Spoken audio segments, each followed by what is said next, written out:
नमस्कार दर्शक महानुभावहरू, यहाँलाई हाम्रो च्यानल नेपालीको न्युजमा फेरि पनि स्वागत छ। आजका समाचार भने निकै नै महत्त्वपूर्ण रहेका छन्, त्यसैले भिडियोलाई अन्त्यसम्म हेर्नुहोला र आफ्ना मनमा लागेका धारणाहरू कमेन्टमा लेख्न नबिर्सिनुहोला।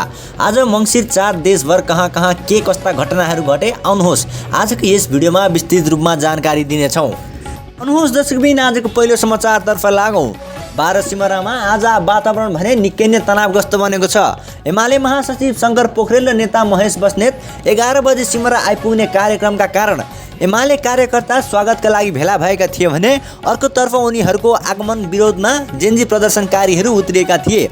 दुई समूहबीच झडप भएपछि प्रदर्शनकारीहरूले टायर बालेर सडक अवरुद्ध गरे र स्थिति नियन्त्रण बाहिर जाने सङ्केत देखेपछि सिमरा विमानस्थल अस्थायी रूपमा बन्द गरियो। प्रहरी प्रशासनले प्रदर्शन रोक्न चेतावनी जारी गरे पनि प्रदर्शनकारीहरू हटेका छैनन् र अवस्थाले कहिले पनि उग्र रूप लिन सक्ने अङ्कलन गरिएको छ। फेरि आउनुहोस् दर्शकबिन अर्को समाचारतर्फ लागौँ। दुर्गा परसाईले सार्वजनिक शान्ति विरुद्धको आरोपमा सोमबार राति पक्राउ गरिएको विषय राजनीतिक बहसको केन्द्र बनेको छ। भक्तपुरको पत्रकार सम्मेलनमा उनले प्रहरीमाथि कडा र उत्तेजनात्मक अभिव्यक्ति दिएको सरकारको दाबी छ, जुन सामाजिक दङ्गा भड्किन सक्ने हालको उत्तेजना भएको आरोप लगाइएको छ। यता परसाईको पक्षले यो गिरफ्तारी अभिव्यक्तिको स्वतन्त्रता दबाउन गरिएको कदम भएको ठानिरहेको छ। उता भने परसाईका छोरा निराजनले बन्दी प्रत्यक्षीकरण रिटसहित सर्वोच्च अदालतमा उजुरी दर्ता गरेका छन् र विवाद न्यायाधीश मेघराज पोखरेलले सुनवाई तय गरिएको छ, जसको परिणामले घटना कुन दिशातिर मोडिन्छ भन्ने सङ्केत मिल्नेछ।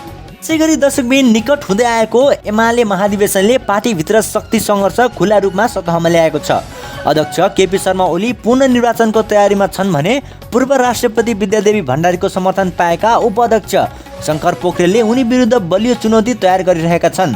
ओली समूह महाधिवेशन बहसविहीन रूपमा छिटो टुङ्ग्याउने रणनीति देखिन्छ भने पोखरेल भण्डारी समूह नेतृत्व चयन आन्तरिक प्रतिस्पर्धा र बहस मार्फत हुनुपर्ने अडान छ। दुवै पक्षसँग प्रभावशाली कार्यशक्ति रहेका कारण अध्यक्ष चयन प्रक्रिया एमाले इतिहासकै कडा प्रतिस्पर्धा बन्ने पूर्वानुमान गरिएको छ। हस्त आजको लागि यति नै समाचार।